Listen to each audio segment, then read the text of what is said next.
so it probably ain't gonna cost quite that much to fix it. And on the second,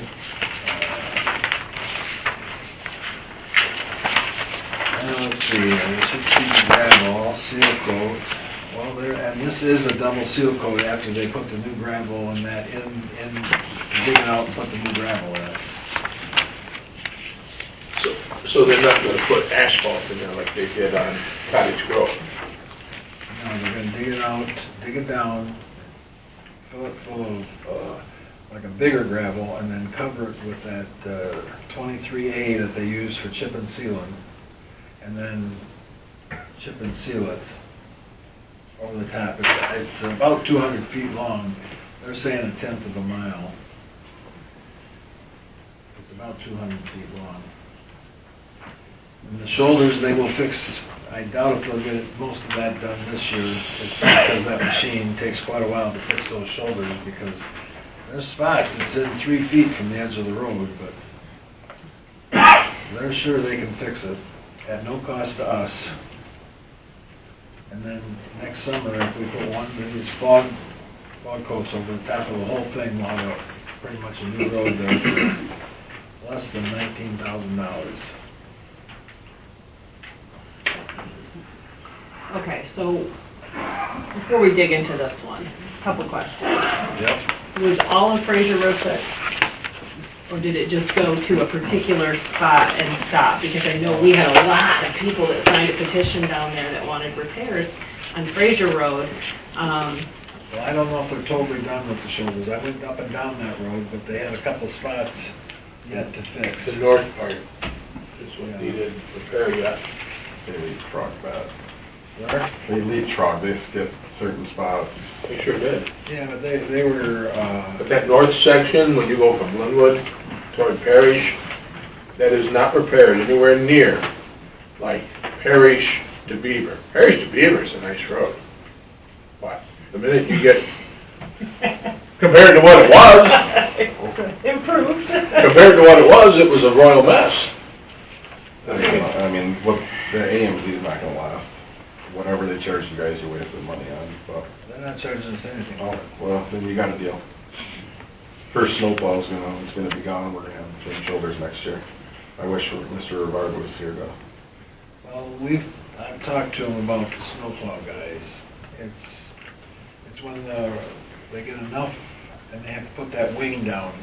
That wing is what's causing this problem. Not necessarily the snowplows in the middle of the road. It's the wing when they put it on the edge.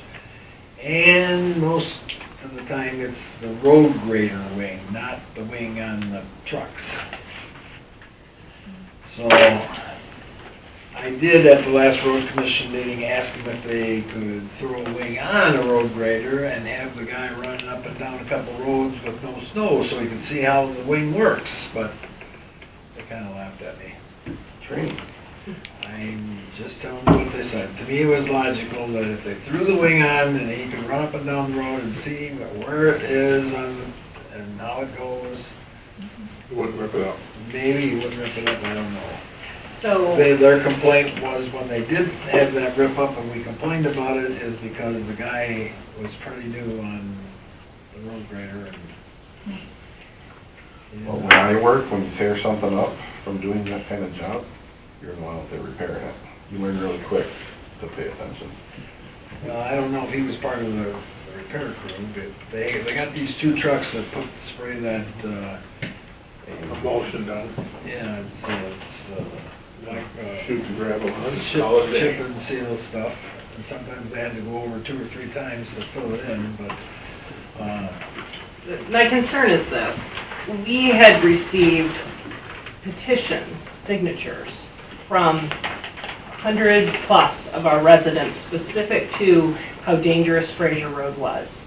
And it was delayed, and then it was that they were going to do it, and equipment failures and getting another truck, and there was all kinds of stories, and yet it's not really been all the way fixed in a way that's going to be sustainable for many of our residents that sent in a petition.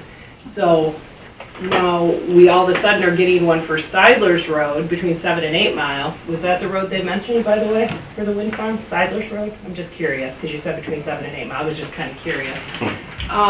But at the same time, all of a sudden, this is coming up out of nowhere, and we still have 100-plus residents on Fraser Road that still have a dangerous road, that still isn't 100% repaired.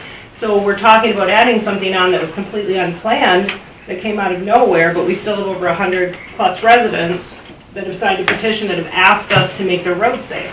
So I'm concerned that if that one isn't completed, why we're jumping into something else right now, instead of taking care of the residents that are actually speaking to us, communicating that they think their road is unsafe.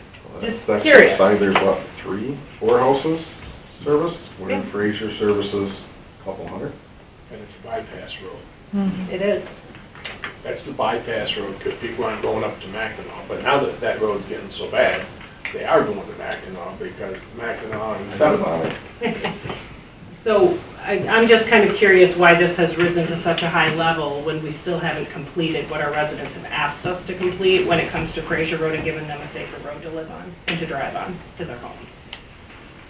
Because Fraser Road is being fixed by the Bay County Road Commission. And they're doing it for nothing. Yes, I talk to them all the time to get it done. I've met them out there a couple times. I haven't driven though since the last time I met them, where they skipped a couple of spots. Actually, they skipped a couple of spots, I think before Winters. Before Winters, on that side, on the east side of the road, they skipped a couple of spots. But I do know during the course of the summer, when they're chipping and sealing and repairing other roads, those two machines has got to go over to the chip and seal. Now, what the heck that machine does for chip and seal, I have no idea, because it takes a long time for them to fix shoulders with that machine. But Sam, the number one problem with your shoulders is your garbage trucks. You guys contracted for public. Something in the contract needs to happen that if they're gonna continue to drive on the shoulders, make them responsible through your contract. It's garbage trucks packing that shoulder. You farm well enough. You know what compaction does. Those large garbage trucks overloaded drive on the shoulder every week. Sometimes 2 garbage trucks a week because of recycling and garbage. That's what's tearing your shoulders up. well, and, the chip and seal roads aren't very conducive to tractors or 8-axle semis coming out of the field either. So, I mean, we're doing the best we can afford. We can't afford to blacktop everything, so believe me, blacktop is really expensive. So, my thoughts on this were to get the bid on fixing that hole, and then, obviously, then the county would fix the rest. And we'd have that road fixed, but it's totally up to you guys. There's plenty of money. I don't have all the bills from this year, but this paper I did give you shows you pretty much 2023s, and there's probably $40,000 or $50,000 left from 2023 in that right-hand column that we didn't use to pay for this $19,000, which I don't think it's going to cost $19,000 because I just thought maybe we'd fix that hole and get that done, and then next year we'd decide if we're going to fog it after they fix the shoulders.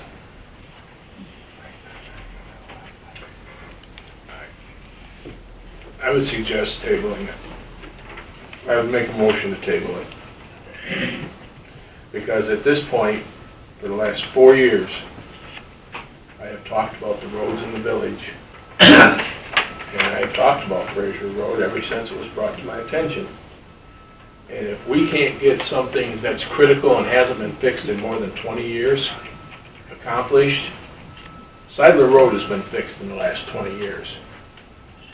If you live on Guy Street, there is no street, it's gravel in many places. Maple Street too. So if we have you know, first, second, third, fourth, and fifth that look absolutely atrocious, and that's on our township, the condition of those roads. I had people tell me about Tell Road is getting really bad, and I was down it yesterday, it's that road. But you know what, that road's like a paved highway compared to going down Guy Street in the village. And we only have roughly 4,500 feet of roadway down there that needs paving, but we just can't seem to come to a fix. So at this point, I would say table it and keep the money so that maybe we can fix a road that hasn't been touched. It appears the Cruz family owns 4 parcels that access that section of road. I don't know who did. All I know is I think it should be tabled, and I made a motion. Would anybody I like will to second my second. motion? I will second. We'll make that a roll call vote. Class. Yes. DeShano. Yes. Campbell. Yes. Davidson. No. Cruz. Yes.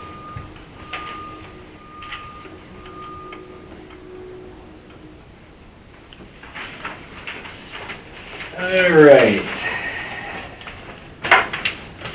So I didn't put anything technically in the packet for this, but I think we're gonna need to, in the last couple of years, we've mowed the township roads 3 times because we've mowed, the side roads have grown to November. So I put it on here to talk about whether we're going to mow this road, those are parts of the road, not the primary roads. The county's already started to mow them. And they're sure they're gonna have to mow them 3 times. So our deal with Floyd, the mower, is him to mow them twice. But if we're gonna mow them the 3rd time, probably the middle of October or maybe the end of October, I wanted to talk about it now and decide on it. I think they're gonna need mowed the 3rd time. I hate to say it, but I actually think so too, because everything is still growing, Yes. and we still. We don't get any rain, I bet there might not grow any much more, but the higher the grass is on the side of the roads, the more snow stays on the roads. So you're saying middle of October, late October is when you would mow again? That would be the logical time. Okay. Last 2 years, I mowed my lawn till November. Middle of I know, November. we mowed here till November. So, Well, we don't have anything explicit. I mean, he basically just bills us when he does it. And I understand he's at the tail end of his contract. I would actually motion to table this until our October 15th meeting so that we can see what we're actually working with. It'd still give him enough time to do it if you usually mow into November. I mean, it's been pretty dry. They keep saying it's gonna rain, we don't really get a whole lot. Things are already starting to slow down. So let's wait until October 15th and see if it's necessary. You can just give him a little heads up that we may need him to, and we'll decide October 15th.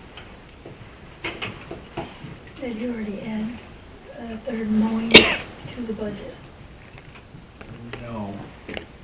I probably had put the budget though pretty close to what it was last year, and I know we mowed 3 times last year. I would second that motion. That'll have to be a roll call. DeShano. Yes. Campbell. Yes. Davidson.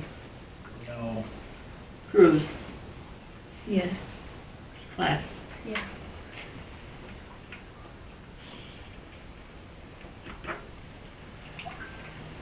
All right, as you know, at the August 22nd meeting, the fire inspector threw his badge here on the table, and he basically has resigned. And so I have, I made a copy, so everybody's got the letter that he resigned. So we have to accept the Well, resignation. I have a question about this. Yes. When we were supposed to have that closed session with Chief Burke, that you canceled a half hour before it was supposed to start, we had to meet with Chief Burke individually to find out what he wanted to do. At that time, he had forwarded a proposal to us to actually try to work with the situation so that we could retain the fire marshal, who did provide important services for us, as well as substantial grant writing, ISO. There were a lot of administrative tasks that he had really taken a handle on. When we got to the point of appointing the fire chief, that was never included in the agenda. If you recall, I had specifically asked if there was anything else on the agenda. Was there ever a conversation had with the fire marshal regarding that proposal? Was he even made aware of the fact that there was an opportunity for us to actually, Yes. as a board, to actually vote? Was he made aware of it before he put his badge on the table? He knew that there was another proposal out there. So after the fire chief's meeting, he was asked if he wanted to sit down and talk about the proposal, and he says, no, don't bother. And that's when he turned in this letter of resignation. So I make a motion that we... Has there been any further communication with him? No. There's, He's because moving to Midland. he had submitted an email to us with a complaint. Has there been any communication with him regarding the complaint? Yes. Okay. Is that in our packet? Because I No, didn't see it. no. We just sent him the answer to the complaint here late in the week. Okay. Is that something that you're going to share with the rest of the board or no? Thank you. We answered it because he approached our attorneys first. So when he wrote the complaint, we handed it to the attorneys to answer. So, but I do have a copy of their answer, which was late last week. So I make a motion that we accept Mr. Nitschke's resignation.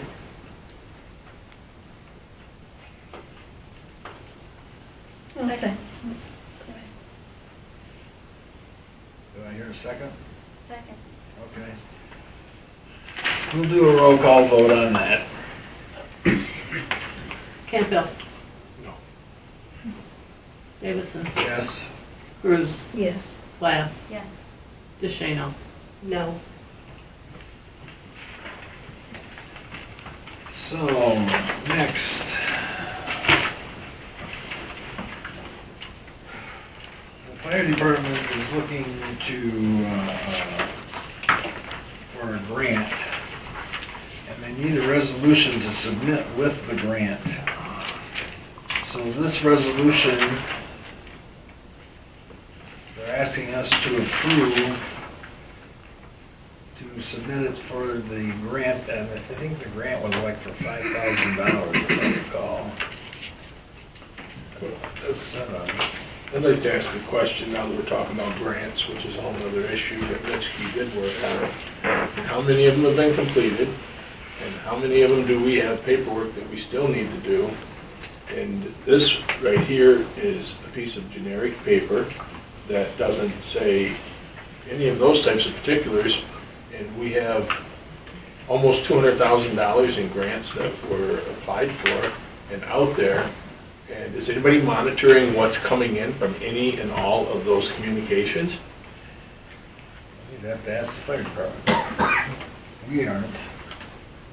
They would have submitted the paperwork. I know this one is for a grant. I know we've gotten at least two. I have vacancy. One was for 10,000, I remember that. 9,900 some odd dollars, but we got that money in already on that one. Because we need to make sure what's already floating around, if there is answers or provisions that we have to meet, that we meet them so that the efforts by the prior are not in vain. That would be ridiculous to lose money that's on the table. And there was quite a bit of money on the table.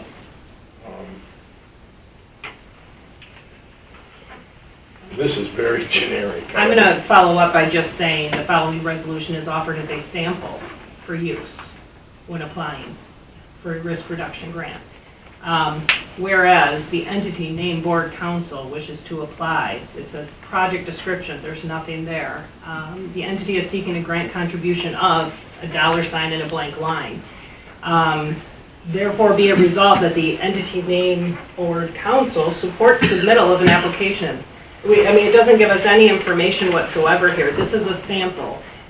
It's actually supposed to be amended to fit our specific needs.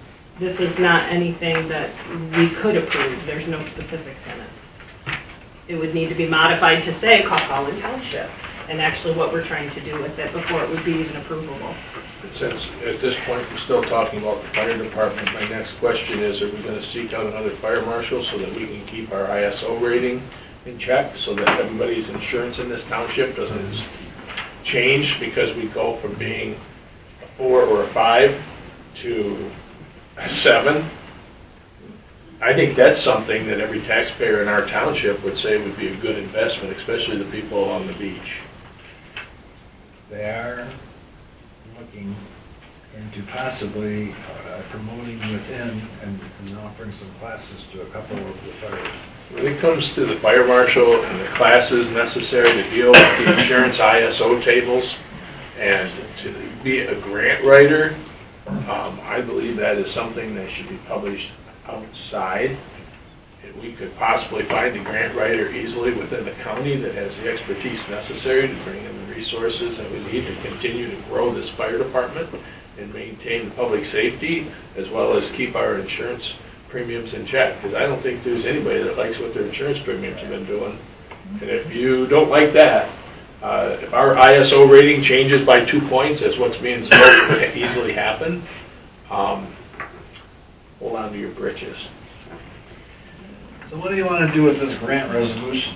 It's non-specific. There's nothing here for us to even approve. There's no project description, there's no dollar amount. We would be approving a piece of paper. That would be it. It's a sample, it's not been personalized to our township, it's not specific to the project. It would be irresponsible for us to approve a sample. So moving on, we have the gentleman and we have collected the police report from the sheriff's department in regards to the person who cut down the extra tree in the cemetery.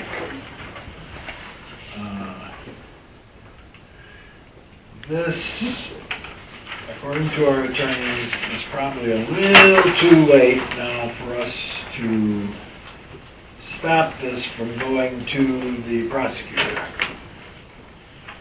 I really feel that this is something that should have stayed here in the township, but it didn't.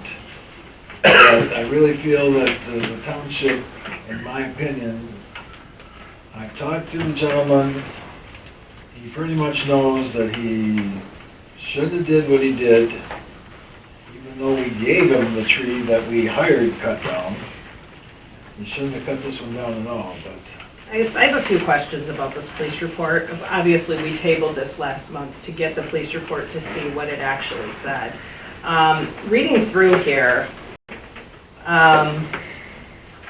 your statement to the police officer says, I hired Paul to clean up the tree that was cut down in the back of the cemetery. Actually, the board hired a company to take that tree down. It was $950 was the bid, if I remember correctly, to take down a tree that had been hit by lightning that was rotten. I don't know where Paul came into this to clean up that wood for $950. That should have been taken care of, and I don't know where you have the role to be able to just go and pick people to hire to take care of this. Secondly, there's no information that you checked for, say, liability insurance or anything, because that's kind of a requirement here if we're going to have somebody to work, especially in a cemetery.